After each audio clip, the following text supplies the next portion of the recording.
है कि जो इंडिया FATF के जो अपना एशिया पैसिफिक ग्रुप के जो 55 मेंबर्स है ना, उसमें से 12 मेंबर FATF में भी शामिल है, जिसमें ऑस्ट्रेलिया है, कनाडा है, चाइना है, हांगकांग है, न्यूजीलैंड है, अपना इंडोनेशिया है, और उसी में इंडिया भी है।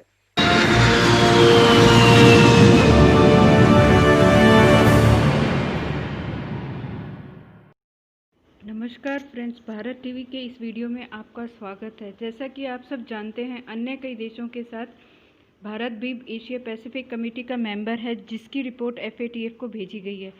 इस रिपोर्ट के अनुसार जो शर्तें FATF ने पाकिस्तान पर लगाई थी, उस पर पाकिस्तान को भी अभी ग्रे लिस्ट से निकलने के लिए बहुत कदम उठाने हैं। FATF की मीटिंग 21 से 23 अक्टूबर तक होनी है। तब तक अगर पाकिस्तान ने मनी लॉन्ड्रिंग के खिलाफ सख्त कदम न उठाए तो पाकिस्तान ब्लैक लिस्ट में जा सकता है। इसी पर इस वीडियो में चर्चा है, आइए देखते हैं। देखने के साथ मेरी रिक्वेस्ट है कि आप मेरे चैनल को सब्सक्राइब कीजिए, वीडियो को लाइक एंड शेयर कीजिए और हमारा हौसला बढ़ाएं। साथ ही बेल आइकन को प्रेस करें ताकि आगे के वीडियोस की नोटिफिकेशन आपको समय पर मिलती रहे। Thank you and God bless you. चलेगी, और जब तक इंडिया का वहां पे मेंबरशिप रहेगी, आप नहीं निकल, आप आसमान से ताले तोड़ ले रजी साहब, आप ग्रिल से नहीं निकल सकते। बिल्कुल ठीक, बिल्कुल ठीक है। ब्रिगेड साहब आप हमारे साथ ही रहिएगा, हम आगे चलते हैं। डॉक्टर सईद अलाई साहब काफ़ी देर से सुन रहे हैं। डॉक्टर साहब फिर साढ़े खिलाफ साजिश हो गई। देखें, एक तो सबसे पहले तो रजी साहब, अभी क्योंकि आपने भी जिक्र किया भारत का, ब्रिगेड साहब ने भी किया, हमारी एक प्रॉब्लम यह है कि हम जब हम पे इल्ज़ाम लगता है तो हम अपने से तवज्जो उठाने के लिए भारत की, बांग्लादेश की, नेपाल की, उसकी बात शुरू कर देते हैं। और की करिए, सबसे पहले हमें अपने गिरबान में मुंह डालना चाहिए। देखें, जो अभी सारी बातें की गई हैं कि 15 कवानीन भी बने हैं। ये जो एशिया पैसिफिक ग्रुप है, ये बेसिकली FATF के अंडर नहीं है। ये एक इंडिपेंडेंट मॉनिटरी ग्रुप है जो एशिया पैसिफिक के 55 ममालिक पर मुश्तमिल तंजीम है, जिसका हेडक्वार्टर तो सिडनी में है।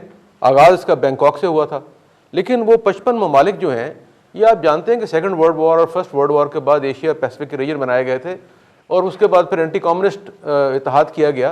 तो अब जो नई सूरत सामने आ रही है, उसमें जैसे अमेरिकन ने भारत को, जापान को, ऑस्ट्रेलिया को और मुख्तलिफ मुल्कों को साफराह करने की कोशिश की है चाइना के ख़िलाफ़, क्योंकि चाइना एक उभरती हुई ताकत है। तो इस तरह बहुत से नए ग्रुप्स बन रहे हैं, नए अलायंस बन रहे हैं और प्रेशर डालने की नई नई टेक्निक्स ईजाद हो रही हैं। ये जो जैसे आप देख रहे हैं कि FATF के बाद अब ये एशिया पैसिफिक ग्रुप ने अपनी 44 जो गुजारिशात थी उसमें से जी 29 मानी गई हैं, 15 पे लेजिस्लेशन हो गई है, लेकिन तसल्ली बख्श नहीं है। हालांकि FBR, उसके अलावा जो इनकम टैक्स रेवेन्यू ब्रांच है वो है, CTD, ये सारे महकमों की कोऑर्डिनेशन करके मुख्तलिफ चीज़ों को कंट्रोल किया जा रहा है। हत्ता कि जो लोगों के नेशनल सेविंग अकाउंट हैं उन पर भी दस्तरस और उनकी भी तलाशी शुरू हो गई है। तो ये सारे इकदाम जो किए जा रहे हैं, या तो जैसे अभी ब्रिगेड साहब ने कहा कि पाकिस्तान का जो स्टैंस था पहले, अब उसको भुगतने के लिए हमने यूटर्न ले लिया, या तो हम वो इकदाम पहले ना करते कि हम बहुत बड़े दुनिया में दाई थे आज़ादी के, जिहाद के, और फिर हमने यूटर्न ले लिया। और अभी भी रिसेंटली भी आप देखें कि मौजूदा हुकूमत ने अपने ताल्लुकात जो अमेरिका से इम्प्रूव किए हैं और चाइना के मुकाबले में उनको फ़ौक़ियत दी है, और बहुत सी चीज़ें उसके नतीजे में CPEC के बारे में कही जा रही हैं कि वो स्लो डाउन हो गया है। ये और बहुत सी ऐसी इकदाम, क्योंकि अमेरिकन सपोर्ट की हमें ज़रूरत रहती है, फाइनेंशियली हमें, मिलिटरी भी और सिविल भी, तो हमें हमारी ज़रूरत अमेरिका है। तो जिसके नतीजे में मौजूदा हुकूमत ने अमेरिका से अपने ताल्लुकात बेहतर किए हैं, और 2018 में जो ताल्लुकात बहुत अच्छे नहीं थे वो तो बेहतर हुए हैं। लेकिन उसके बावजूद भी जो मतलूबा अहदाफ हैं अमेरिका के कि इस रीजन में हमें क्या करना है, अफ़गानिस्तान में, भारत से, चाइना से, वो भी मुकम्मल हासिल नहीं हुए। इसीलिए आपको डायरेक्टली, इनडायरेक्टली दबाव का निशाना बनाया जा रहा है। और ये FATF और ये जो एशिया पैसिफिक ग्रुप है, ये सारे उसी ड्रामा का हिस्सा है कि पाकिस्तान को कॉर्नर किया जाए। और फाइनेंशियली पाकिस्तान एक गरीब मुल्क है और हम फंड्स के ऊपर, ग्रांट्स के ऊपर, कर्ज़ों पे चलते हैं। तो जो गरीब होता है वो कहते हैं ना कि गरीब सी ते लड़े क्यों सी। तो मेरा ख्याल में हमारा कसूर यही है कि हम गरीब भी और कमज़ोर भी हैं, लेकिन हमारे दावे बहुत बुलंद बांग हैं और हम बढ़ के बड़ी मारते हैं। बढ़ के बड़ी मारते हैं। भट्टी साहब कहते तुसी तो कभी बड़क नहीं मारी, डॉक्टर साहब कहते हैं बड़का बड़ियां मार। भाई साहब, इसमें जो सबसे अहम बात यह है कि एशिया पैसिफिक ग्रुप के अंदर भारत मौजूद है, और भारत क्यों चाहेगा, और वो वैसे भी FATF में हमारी डट कर मुखालफत करता है, और उसको चूँकि हम वहाँ बड़ा टफ टाइम देते हैं। और भारत बड़ा वहाँ पे इन्फ्लुएंशियल है, जाहिर है, इतना बड़ा मुल्क है, इतनी बड़ी आबादी है, इकोनॉमी है ना, उनकी मार्केट है, इकोनॉमी भी है उनके, जाहिर है। वो देखे ना, हमारे जो दोस्त ममालिक हैं कुछ इस्लामी, वो भी उसको सपोर्ट देते हैं वहाँ पे, ये नहीं कि नहीं देते। अगर हमें एक दोस्त मुल्क या दो चार दोस्त मुल्क हमारे अगर सपोर्ट कर देते तो हम शायद उस ग्रे लिस्ट में जाते ही ना, हम पॉजिटिव ही रहते, हमें कोई मसला नहीं था। लेकिन भारत देखें जी, क्यों चाहेगा कि वो हमें रिलीफ दे, या हमें किसी तरह आज़ादी दे, या हमें किसी तरह सुकून का सांस लेने दे।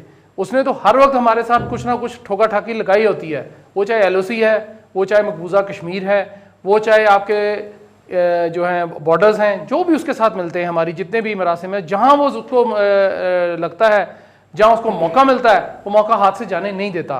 अब जिस तरह डॉक्टर साहब ने कहा है, ब्रिगेडियर साहब ने भी कहा है कि रिपोर्ट के अंदर बहुत सारे इबाम है कि 15 कवानीन आपने बनाने थे मुख्तलिफ। उसमें एक कानून ये भी था कि जो हमारी प्रोविंशियल अथॉरिटीज़ हैं टेररिस्ट कंट्रोल की, यानी CTD जो है, उसको डायरेक्टली उसको जो है ना सारा कुछ दे दिया जाए, उसको कोर्ट से इजाज़त लेनी ना पड़े किसी भी किस्म की। अब देखिए, कई चीज़ें होती हैं जो ये मुमकिन नहीं होता, और ये वही चीज़ है जो कवानीन जो चार जो ब्रिगेडियर साहब ने भी कहा कि उस पर हम अमल दरामद नहीं कर सके, उसमें से 25 जो है वो हमने पार्शली की हैं। अब 21 तारीख से लेकर 23 अक्टूबर तक दोबारा इसकी मीटिंग होनी है, उसमें फैसला होना है मजीद के जी इसको क्या करना है, पाकिस्तान को जो एनहांस लिस्ट है इसमें क्या करना है हमने। लेकिन मामला यह है कि अगर पाकिस्तान अच्छी डिप्लोमेसी कर लेगा एशिया पैसिफिक ग्रुप के अंदर भी, तो कोई मुज़ायका नहीं है। हमारे फॉरेन मिनिस्टर साहब बड़े काबिल आदमी हैं, अच्छी बात करते हैं, नरम गुफ्तगू करते हैं, उनको चाहिए कि वो वहाँ पे जाएं और भारत का जो भी प्रोपेगेंडा है उसके खिलाफ बात करें, और उसको कम से कम कुछ ना कुछ तो उसको डाई डाउन करें, मेल्ट डाउन करें किसी भी तरह। ये यहाँ पे हाथ रख के बैठ के अपोजिशन के साथ ना जोर आजमाई करें, जोर आजमाई भारत के साथ करें, जिसने हमारा नाक में दम किया हुआ है, और हम भी कर सकते हैं, हमें कोई कमी नहीं है उसके खिलाफ। भारत हमारे सामने कुछ भी नहीं है, अगर ज़रा सा हम उसको दबाएंगे तो वो दब भी जाएगा। लेकिन उसको दबाने के लिए कोई ना कोई शख्स तो चाहिए ना, कोई जाए उनका जाके मुकाबला करे, वहाँ जाके अपनी हम पॉइंट ऑफ व्यू तो अपना पेश करें ना। हमारा तो पॉइंट ऑफ व्यू ही पेश नहीं होता कि जी वो चूंकि कोरोना बात ये जी, इतने सारे वो तस्वीरें आज मैंने देखी, वो अखबारों में भी लगी हुई हैं और सोशल मीडिया पे भी चल रही हैं। APG जो वहाँ पे ऑस्ट्रेलिया में जो उनका इजलास हुआ है, तमाम लोग बैठे हुए हैं, आप भी जाएँ वहाँ पे, नहीं बुलाया तब भी पहुँच जाएँ वहाँ पे, कहिए कि मैं पाकिस्तान से आया हूँ, मैं रिप्रेजेंटेटिव हूँ मैं वहाँ का, मुझे आप मौका दें, मैं इसका मेंबर, पाकिस्तान मेंबर है उसका APG का, क्यों नहीं अपना पॉइंट ऑफ व्यू वहाँ पे जाके देते हैं। जो साहब भी वहाँ पे इस वक्त मौजूद है पाकिस्तान, उसके बजाय फॉरेन मिनिस्टर साहब वहाँ पे जाएं और अपने साथ जो है वजीर दाखिला को भी ले जाएं अगर कोई ज़रूरत पड़े, ताकि वो उनको चिट दे सके। और उसके बाद ये है कि जो हमारा केस है वो सही तरह प्रेजेंट हो सके, क्योंकि एक बात तय है कि जब तक भारत इस FATF में मौजूद है, उसके मरासिम मौजूद हैं, हमारे बरादर इस्लामी ममालिक के साथ बहुत सारे मुल्क हैं, हमारे 48 मुल्क हैं, उसमें हम भी शामिल हैं, उनमें से हो सकता है उनके 4 के साथ हो सकता है उनके 24 के साथ हो।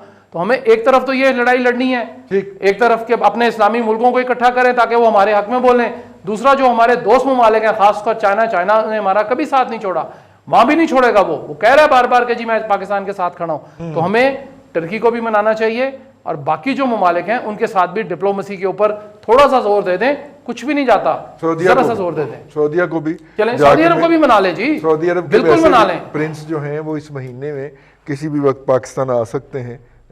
MBS के छोटे भाई जो हैं, जो कि उनके वज़ीर दिफा भी हैं, वो पाकिस्तान आया चाहते हैं।